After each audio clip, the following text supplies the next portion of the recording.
ইরানের সঙ্গে যুদ্ধের সময় যুক্তরাষ্ট্রের সামরিক বাহিনী নিজেদের অস্ত্র ভাণ্ডারে থাকা নানা গুরুত্বপূর্ণ ক্ষেপণাস্ত্রের মজুদ উল্লেখযোগ্যভাবে কমিয়ে ফেলেছে।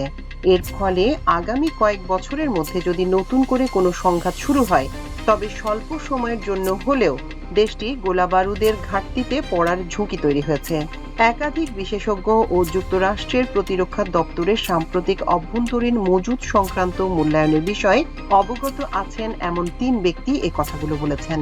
সিএনএন এর খবরে বলা হয়েছে, ওয়াশিংটন ভিত্তিক গবেষণা সংস্থা centre for strategic and international studies এর এক নতুন বিশ্লেষণ অনুযায়ী ইরানের সঙ্গে 7 সপ্তাহের যুদ্ধে যুক্তরাষ্ট্রের সামরিক বাহিনী তাদের প্রিসিশন স্ট্রাইক মিসাইলের মজুদ অন্তত ৪৫% ব্যবহার করে ফেলেছে। এছাড়া ব্যালিস্টিক ক্ষেপণাস্ত্র প্রতিহত করার জন্য তৈরি অত্যাধুনিক ক্ষেপণাস্ত্র প্রতিরক্ষা ব্যবস্থা থার্ড এর অন্তত অর্ধেক ব্যবহার হয়ে গেছে। নিজেদের শক্তিশালী প্যাট্রিয়ট ক্ষেপণাস্ত্র ব্যবহার প্রায় অর্ধেক ইন্টারসেপ্টর বা ক্ষেপণাস্ত্র প্রতিরোধকও ব্যবহার করে ফেলেছে মার্কিন সামরিক বাহিনী। মূল্যায়নের বিষয়ে অবগত সূত্রগুলো জানিয়েছে, এসব পরিসংখ্যান যুক্তরাষ্ট্রের প্রতিরক্ষা দপ্তর পেন্টাগনের গোপনীয় নথির তথ্যের সঙ্গে ঘনিষ্ঠভাবে মিলে গেছে। চলতি বছরের শুরুতে পেন্টাগন ক্ষেপণাস্ত্র উৎপাদন বৃদ্ধি করতে একাধিক চুক্তি স্বাক্ষর করেছে। তবে সিএসআইএস বিশেষজ্ঞ ও সংশ্লিষ্ট সূত্রগুলো বলছে, উৎপাদন ক্ষমতা বৃদ্ধি করা হলেও এসব ব্যবস্থার ঘাটতি পূরণ করে আবার সরবরাহ স্বাভাবিক অবস্থায় আনতে ৩ থেকে ৫ বছর সময় লাগবে। তবে কোনো কারণে যদি বর্তমান নাজুক যুদ্ধবিরতি ভেঙে পড়ে, আপাতত যুক্তরাষ্ট্রকে বিপদে পড়তে হবে না, কারণ যে কোনো পরিস্থিতিতেই ইরানের বিরুদ্ধে স্বল্প মেয়াদী যুদ্ধ চালিয়ে নেয়ার মতো যথেষ্ট বোমা ও ক্ষেপণাস্ত্রের মজুদ সম্ভবত যুক্তরাষ্ট্রের কাছে রয়েছে। কিন্তু সিএসআইএস এর বিশ্লেষণ অনুযায়ী চীনের মতো প্রায় সমান সামরিক সক্ষমতার শক্তিশালী প্রতিপক্ষকে মোকাবেলা করতে যুক্তরাষ্ট্রের হাতে থাকা গুরুত্বপূর্ণ গোলাবারুদের বর্তমান মজুদ আর যথেষ্ট নয়। যুক্তরাষ্ট্রের মেরিন কোরের অবসরপ্রাপ্ত কর্নেল ও সিএসআইএস প্রতিবেদনের অন্যতম লেখক মার্ক ক্যানসিয়ান বলেন, অতি উচ্চ মাত্রায় গোলাবারুদ ব্যবহার করে ফেলার কারণে পশ্চিম প্রশান্ত মহাসাগরীয় অঞ্চলে একটি প্রতিরক্ষা ঘাটতি তৈরি হয়েছে এবং দুর্বলতা বাড়ছে। সিএনএনকে দেয়া এক বিবৃতিতে পেন্টাগনের প্রধান মুখপাত্র শন পার্নেল বলেছেন, যে কোনো সময়ে এবং যে কোনো স্থানে প্রেসিডেন্টের যে কোনো সিদ্ধান্ত কার্যকর করতে যা কিছু প্রয়োজন সামরিক বাহিনীর হাতে তা সবকিছুই রয়েছে। সিএসআইএস এর বিশ্লেষণ ও সংশ্লিষ্ট সূত্রের দাবি অনুযায়ী যুক্তরাষ্ট্রের সামরিক বাহিনী তাদের টমাহক ক্ষেপণাস্ত্র মজুদেরও প্রায় ৩০% ইরান যুদ্ধে ব্যবহার করেছে।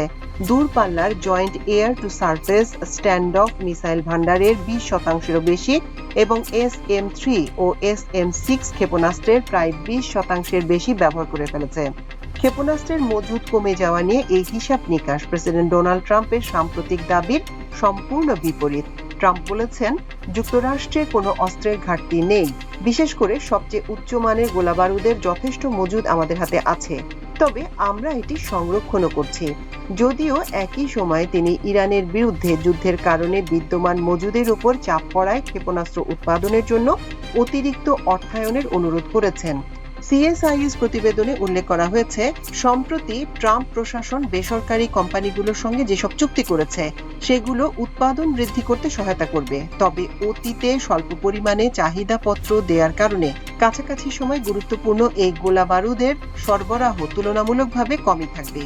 এর আগে সিএনএন এ বিষয়ে একটি প্রতিবেদন প্রকাশ করেছিল, যেখানে বলা হয়েছিল, যুদ্ধ শুরুর আগে জয়েন্ট চিফস অফ স্টাফের চেয়ারম্যান জেনারেল ড্যান কেইন এবং অন্যান্য সামরিক নেতারা ট্রাম্পকে সতর্ক করে বলেছেন, ইরানে দীর্ঘস্থায়ী সামরিক অভিযান যুক্তরাষ্ট্রের অস্ত্রের মজুদে প্রভাব ফেলতে পারে, বিশেষ করে ইসরায়েল ও ইউক্রেনকে সামরিক সহায়তার জন্য যেসব অস্ত্র পাঠানো হয়েছে সেগুলোর মজুদে।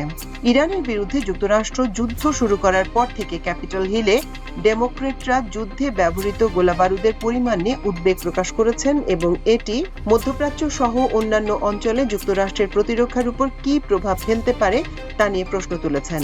গত মাসে অ্যারিজোনার ডেমোক্র্যাট সিনেটর মার্ক কেলি বলেছেন, ইরানের বিপুল পরিমাণ শাহেদ ড্রোন এবং মাঝারি ও স্বল্প পাল্লার ব্যালিস্টিক ক্ষেপণাস্ত্র তৈরি করার সক্ষমতা রয়েছে। পাশাপাশি তাদের কাছে এসব অস্ত্রের বিশাল ভান্ডারও মজুত আছে।